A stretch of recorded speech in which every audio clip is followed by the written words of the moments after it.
All right, let's get right into it. What we're doing today is distilling centuries of wisdom from William Gurnall's masterpiece, The Christian in Complete Armour.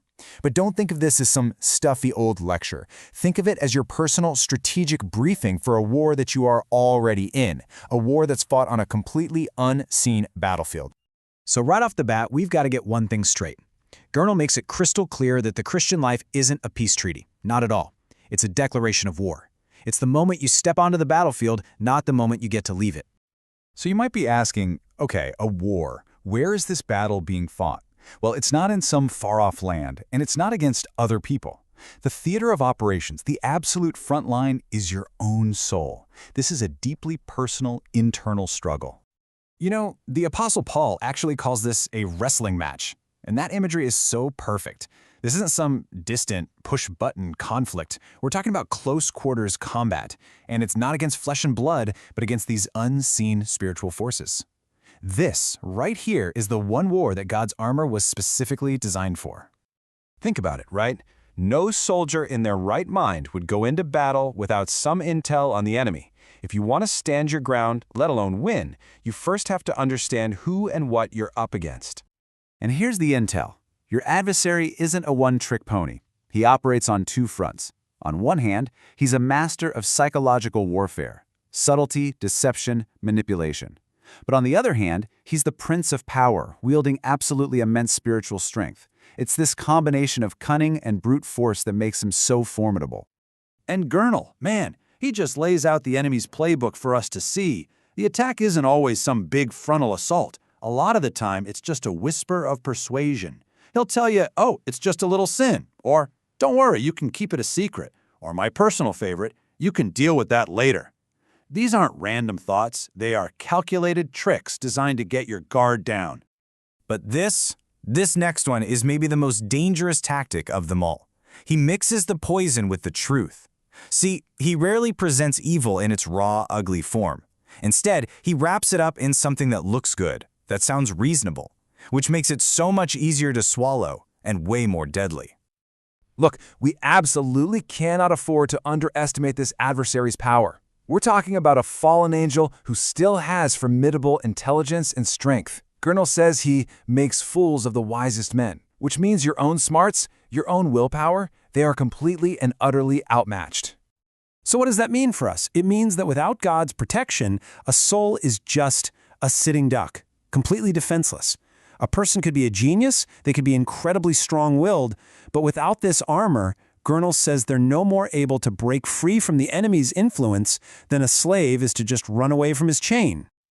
Okay, so let's just pause for a second. You're up against this brilliant, powerful, and cunning adversary. Your own strength is basically useless. I mean, seriously, how do you even stand a chance? Well, here's the game changer. You're not supposed to fight with your own resources. That's not the plan. God himself provides the equipment. He has divinely engineered a complete, fully integrated defensive system designed specifically for this exact conflict. Now, this is such a key concept. The foundational principle here is that your strength is not your own.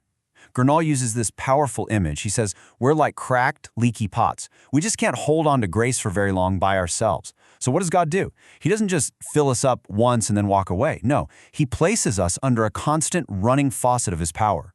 Your strength isn't stored, it's supplied, moment by moment. And this is it, the whole armor of God.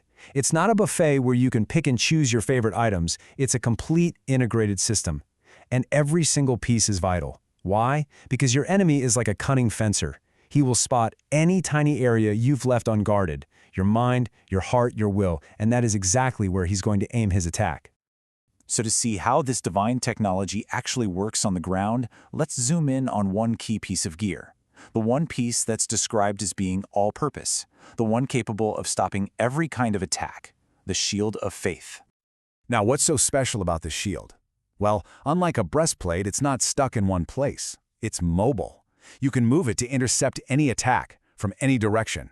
And its job is absolute, to quench all the fiery darts of the wicked one.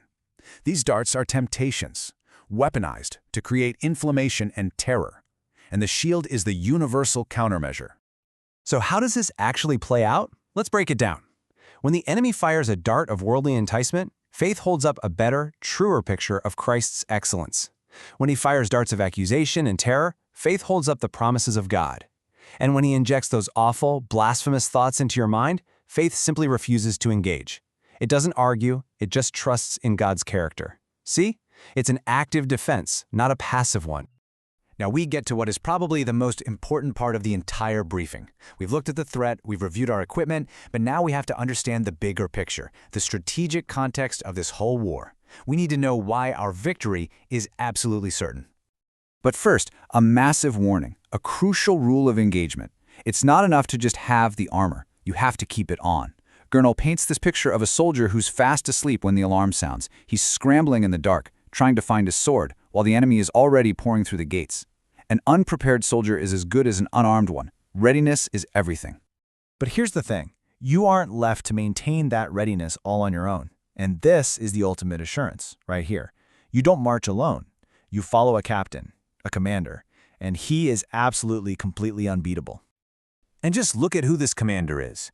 His mercy is so incredible, he literally uses his own blood to heal his soldiers' wounds.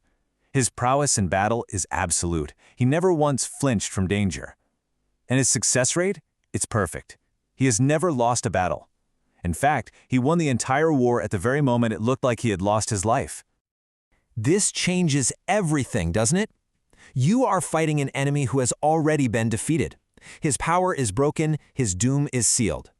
And now, in an amazing twist, God actually uses the enemy's own attacks as tools for your good, to train you, to make you stronger. It's like spiritual resistance training. You cannot ultimately lose. And if you listen closely, you can almost hear them. The ones who've already finished the fight. They're up there, on the walls of heaven, and they are cheering you on. They're the proof. They're crying out, "Keep going. The city is yours for the taking.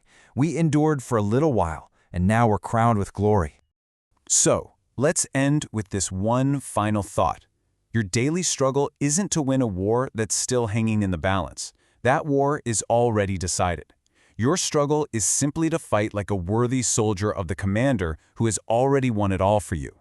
So the only real question left is, how will you stand today?